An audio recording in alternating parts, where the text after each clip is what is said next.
What's up, everyone? Welcome to another episode of Nate's Boutique. I'm your host, Nate, and this week, in this episode, I should say, we're going to be doing another Scream Factory release, another 4K release. Now, this is one of their collector's edition movies. This was a first-time watch for me in full, and I'll tell you what I mean by that in a moment, but I am going to be giving you my 2 cents on the movie Lifeforce. This movie was made in 1980-something, I don't know, 1985. Now, let me just tell you something.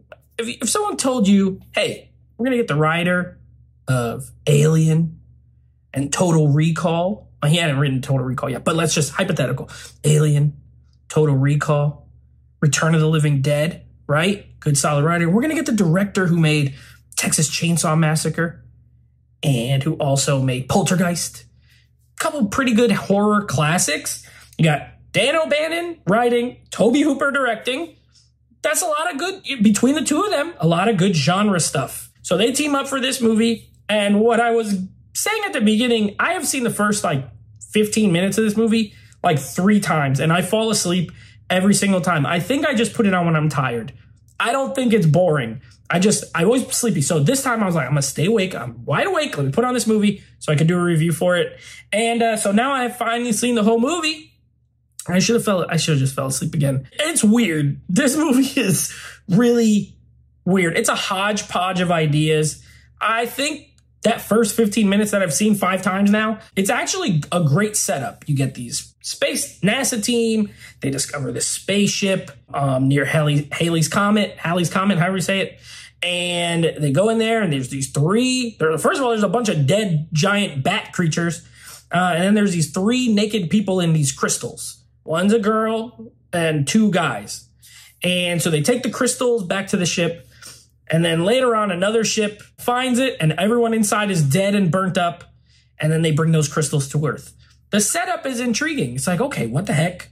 What's going on? I'm interested. I like it. Once they get to Earth, the naked girl starts sucking the life out of people. It's called Lifeforce for a reason.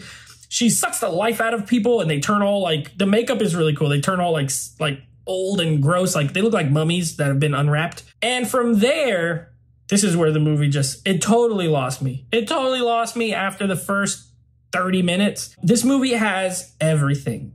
And I feel like the direction is good. I think Tobe Hooper did a good job. The effects, it's 85, but still they look mostly good. There's a few that aren't as great as the others, but mostly they look really good. The space stuff looks good.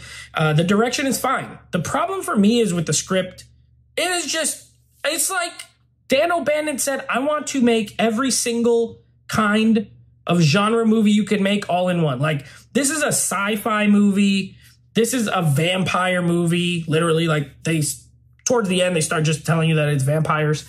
They're space vampires. It's a zombie movie. There's literally zombie people running around the streets of England. It is a possession film. It's a telekinesis film. It's every kind of horror movie and sci-fi movie ever made, all jammed into one. And it doesn't work for me all the way. A great initial premise, a great start, and then it's just super confusing. Patrick Stewart shows up, so that was kind of cool. Patrick Stewart shows up 50 minutes in as this doctor guy, but then he's possessed by the naked woman vampire, and she has telekinetic powers that she can link to the main character and also can link to another woman. And I'm I don't know what's going on. After a while, they're talking and I have no clue what is happening. Are they vampires? They also have psychic powers. Why are these people turning into zombies? I didn't know what was going on. Towards the last 30 minutes, I was oh, please, I just hope this ends soon. I really didn't like this movie. I bought the 4K because, again, I had it on Blu-ray and I've seen the first 15 minutes and I always thought, that's pretty good. I think I'm going to like that. And now that I finished it, I didn't really like it.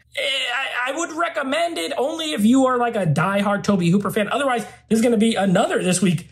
Not recommend. I don't know if I'll be keeping this in my collection. Probably not. I don't see myself ever watching it again now that I finished it. It's just too many. It's too many ideas and not enough cohesive storytelling for all those ideas. So I'm all good with something being maybe mysterious, and I'm all good with mashing of genres, but they got to make sense. What is happening? Why is it happening? To people, sometimes they're good, sometimes they're bad, sometimes they're naked, sometimes they're someone else. everything I just said sounds weird and confusing, and that's exactly what happens in the movie. So Lifeforce is not going to be a recommendation from me. Another one, I would say avoid it unless you love the movie. I mean, again, I know every horror movie has its fans, so if you're a diehard Tobe Hooper fan, go for it. But for me, I don't like every horror movie just because they're horror movies, and this one, it's going to have to be a pass for me. So, of course, if you do like this movie, though, let me know in the comments, why do you like Lifeforce? What is it about it that you enjoy? Please consider subscribing to the channel. Click the bell notification icon. That way you get notified every time we drop new videos. And, of course, I will see you next time with another episode of Nate's Boutique. Take it easy.